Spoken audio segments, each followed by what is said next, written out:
இனத்துக்காக போராடியவர்கள் இன்று கவனிப்பாரற்று வறுமையில் வாடுகின்றமை கவலைக்குரியதே. புனர்வாழ்வு பெற்று குடும்பத்துடன் இணைந்த முன்னாள் போராளி கோவிந்தன் ராஜுவை நாம் சித்தாண்டியில் சந்தித்தோம்.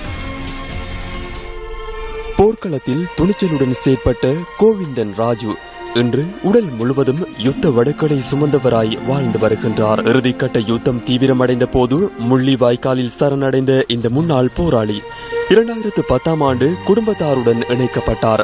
யுத்தத்தில் தலையிலும் உடலிலும் பலத்த காயங்கள் ஏற்பட்டதால் இவரது இடது கையும் இடது காலும் இன்று செயலிழந்துள்ளன. குடும்பத்தின் தலைமகனாய் பெற்றோரையும் 3 சகோதரர்களையும் பராமரிக்கும் பொறுப்பு இவருக்கு இருந்தாலும் உடல்நிலை அதற்கு துணை போகவில்லை. 21 வயதான தங்கை ஆடை தொழிற்சாலையில் உழைத்து சம்பாதிக்கும் பணமே ராஜுவின் குடும்ப பசியை போக்குகின்றது. ஒரு கையும் ஒரு காலும் பலனற்று போக குடும்ப பொறுப்பை நிறைவேற்ற முடியாது சங்கடத்துடன் வாழ வேண்டிய நிலைக்கு இந்த முன்னாள் போராளி தள்ளப்பட்டுள்ளார்.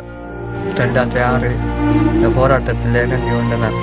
கடைசி யுத்தத்தில் ராணுவத்தில் சேர்ந்து பம்பமாடு ஆசத்தில் போட்டிருந்தாங்க. அதுக்கு பிறகு புனராக அடிக்கப்பட்டு வீட்டை வந்து முள்ளிவாய்க்கால் கடைசி யுத்தத்தில் நான் காயப்பட்டு நடக்க முடியல. எனக்கு ஒரு உதவியும் கிடைக்கல.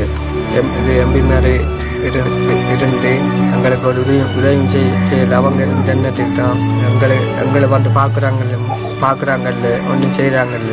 அந்த கையும் காலும் இப்போ வழக்கம் இல்லை. எந்த இடத்த வேலைக்கு போகல. இப்போ நான் வீட்டில் இருக்கிறேன். வீட்டில் இருந்து கொண்டு அம்மா அப்பா சாப்பாடு தாங்க சாப்பிடுறதுக்கு எந்த ஒரு உதவியும் இல்லை.